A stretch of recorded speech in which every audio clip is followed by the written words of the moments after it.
C'est l'histoire d'un petit chat tout mignon qui propose à ses amis chats un jeu. Les règles du jeu sont les suivantes. Le petit chat tout mignon, on va l'appeler Albert, fournit une pièce de 50 cents au joueur qui la lance en l'air. Si le joueur fait pile, il gagne la pièce de monnaie. Mais si le joueur fait face, le piège commence à se refermer sur lui. Il doit alors placer une pièce d'1 € sur la table, et s'il veut la récupérer et gagner les 50 cents, il faut qu'il obtienne pile lors d'un second lancer. Si jamais il n'y arrive pas, il doit alors placer une pièce de 2 € sur la table. Et s'il veut la récupérer et quand même gagner les 50 cents, il faut qu'il obtienne pile lors d'un ultime lancer. S'il n'y arrive pas, il a tout perdu. La seule manière qu'il a de s'en sortir, c'est de faire pile sur le troisième lancer à partir d'ici. Il faudrait être fou pour jouer à ce jeu, non? On risque de perdre au total 3 € pour gagner une minable pièce de 50 cents. Ai-je des candidats dans l'audience pour ce jeu? Levez la main. Qui parmi vous accepterait de jouer au jeu d'Albert? Non? Personne? Presque personne. Bon, c'est pas grave, on va essayer un autre jeu. Je vous présente l'une des cartes à gratter les plus populaires du pays. Et comme je ne veux pas qu'on m'accuse d'en faire trop de publicité, j'ai volontairement flouté à l'image le nom de la carte. Le principe de cette carte, il est très simple. Pour la modique somme de 3 €, vous avez une chance de gagner 2000 € par mois à vie. C'est pas trop mal, non? Qui parmi vous préférerait jouer à ce jeu-ci plutôt qu'au jeu d'Albert? Si on vous force à choisir entre l'un des deux jeux, qui parmi vous préférerait jouer au jeu de la carte à gratter? Levez la main.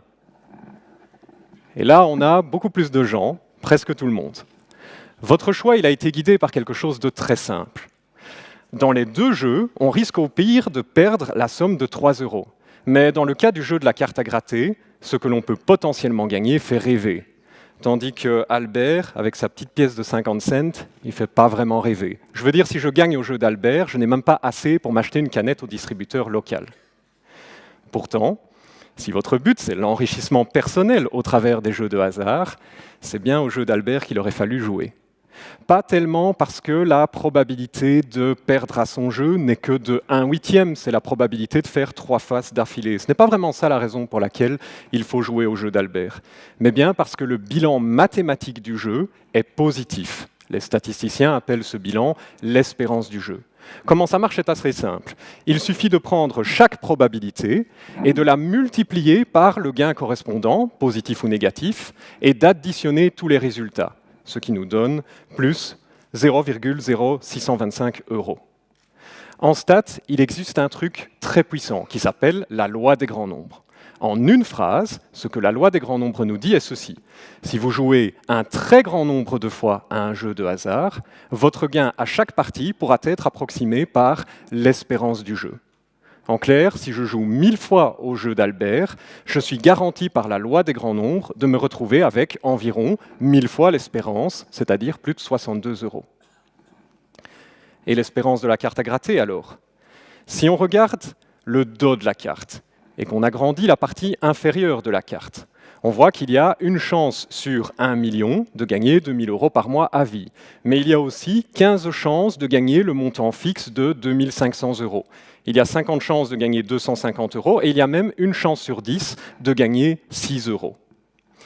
Avant de pouvoir calculer l'espérance de cette carte, il faut que je transforme la deuxième colonne de ce tableau en une colonne de probabilité. Voici le résultat. J'ai simplement été divisé chaque valeur par 1 million. Deuxièmement, il ne faut pas oublier que cette carte, elle n'est pas gratuite. Elle coûte 3 €. Et donc, il faut que j'aille soustraire ce montant à chacun des gains potentiels, ce qui va donner ceci. Ensuite, on ne sera pas forcément dans l'un des cas de figure situés à l'écran. On va également, très souvent en fait, juste perdre la somme de 3 €. Ça va arriver 75% du temps. Dernière chose qu'il faut que je fasse, il faut que je m'inquiète de ce que 2000 € par mois à vie représente vraiment. C'est assez difficile à estimer, mais pour un gagnant de 40 ans qui va vivre jusqu'à, disons, 80 ans, cela représente 2000 € fois 12 mois, fois 40 années, ce qui fait 960 000 €, auquel, soyons rigoureux, il ne faut pas oublier d'aller soustraire le prix de la carte, 3 €. Nous sommes prêts pour le calcul de l'espérance de cette carte. On multiplie chacune des probabilités par le gain correspondant, positif ou négatif, et on somme tous les résultats.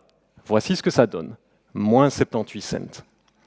Conceptuellement, cela veut dire que chaque carte à gratter fait perdre au joueur 78 cents.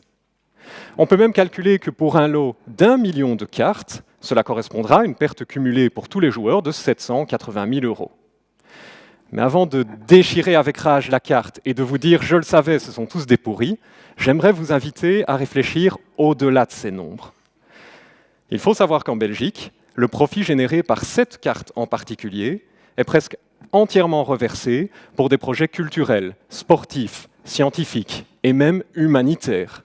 Ne vous demandez pas en tant que joueur si un jeu de hasard est désavantageux pour vous. Évidemment que les jeux de hasard sont désavantageux pour vous. Tous les jeux de hasard le sont, ne soyez pas naïfs. Mais ce n'est pas une raison pour ne pas jouer aux jeux de hasard. Faites plutôt comme Albert. Posez-vous la question de ce qui va être fait avec votre argent. Et si jamais la réponse ne vous satisfait pas, alors trouvez une autre manière de vous divertir. J'espère que ce talk vous a plu. Les illustrations sont de Laura Mauguery. Merci.